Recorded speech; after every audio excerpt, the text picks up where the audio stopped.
ఆశయం కేవలం చారిటీ మాత్రమే కాదని సమాజానికి తిరిగివ్వగలిగే మానవ వనరులను తయారు చేయడమేనని ఆర్ఎస్ఎస్ సర్కార్యవాహ దత్తాత్రేయ హోసబలే అన్నారు. ఆర్ఎస్ఎస్ అనుబంధ సేవా విభాగాల్లో ఒకటైన వివేకానంద మెడికల్ ట్రస్ట్ వారి Vivekananda diagnostics and research centre అత్యాధునిక ఆసుపత్రి భవనం ఆయన విశాఖ ఓల్డ్ సిబిఐ రోడ్ లో ప్రారంభించారు. కార్యక్రమంలో గౌరవ అతిథిగా ఆర్ఎస్ఎస్ సహక్షేత్ర సంచాలక్ దూసి రామకృష్ణ, స్థలదాత ప్రొఫెసర్ చిలుకూరి శాంతమ్మ హాజరయ్యారు. అనంతరం జరిగిన సమావేశంలో ఆయన మాట్లాడుతూ విశాఖలో 50 ఏళ్ల పాటు నిస్వార్థంగా అతి తక్కువ రుసుముతో వైద్య సేవలందించిన ఘనత వివేకానంద మెడికల్ ట్రస్ట్ కే దక్కుతుందన్నారు. నైతికంగా, ఆధ్యాత్మికంగా, సాంస్కృతికంగా సమాజాన్ని పునరుద్ధరింపజేయాల్సిన అవసరం ఎంతైనా ఉందన్నారు. సేవ, త్యాగం అన్నవి కవల పిల్లల్లాంటివని వివరించారు.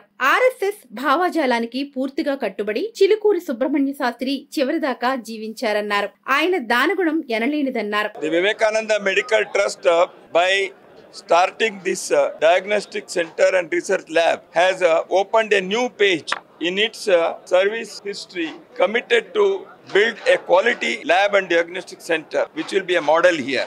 I wish them all the best in their endeavor. The healthcare is an important area in today's national life because we are achieving many things in the field of science, technology, and upcoming generation will have to live a better life, and healthcare is an important component, and Vivekananda Medical Trust's role in achieving this is exemplary and commendable. I expect the well-meaning people of the society to support this endeavor fully. Namaskar. స్థలాన్ని దానం చేసిన చిలుకూరి సుబ్రహ్మణ్య శాస్త్రి సతీమణి professor Chilukuri Shantamma మాట్లాడుతూ Nobel బహుమతి పొందే స్థాయికి Vivekananda medical trust తన వైద్య పరిశోధన విభాగాన్ని అభివృద్ధి చేయాలని ఆకాంక్షించారు. కొలాబరేటివ్ అప్రోచ్ లో కూడా పరిశోధనలు కొనసాగాలని పిలుపునిచ్చారు.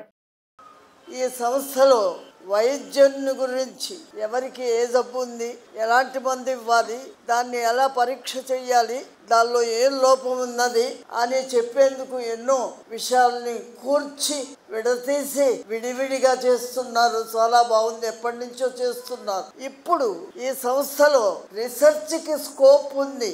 అంటే ఈ జబ్బు ఎందుకు వస్తుంది, దేని వల్ల వస్తుంది, దీనికి ఏం మందు ఇవ్వాలి, వాడికి సమంగా అంటుతుందా లేదా అన్న విషయాల్ని కూలంకషంగా నేర్చుకోవటానికి ఎంతో కృషి చేస్తున్నారు రీసెర్చ్ ద్వారా. ఆ రీసెర్చ్ లో ఎన్నో విషయాలు తెలుసుకోవాల్సినవి ఉన్నాయి, అవన్నీ ట్రైనింగ్ అవ్వవలసినవి ఉన్నాయి. వాటిని తెలుసుకొని ఈ సంస్థకి గనక అప్పచెప్పితే ఎంతో పైకి వెళ్ళగలదని నా విశ్వాసం. నేనుగా హై కాన్సన్ట్రేషన్స్ ఉన్నాయి చూసారా, nano second, pico second solutions లో ఉన్న హోమియోపతి డ్రగ్స్ మీద కాన్సన్ట్రేట్ చేయాలని నా కోరిక. ఎందుకంటే ఆ కాన్సన్ట్రేషన్ లో వెళ్ళి ఆ సెల్ మీద అది యాక్ట్ చేస్తుంది అంటే చాలా విచిత్రంగా ఉంది. కాబట్టి అలాంటి విషయాల్ని ఎన్నో చోట్ల ఉంది హోమియోపతి వైద్యం రీసెర్చ్.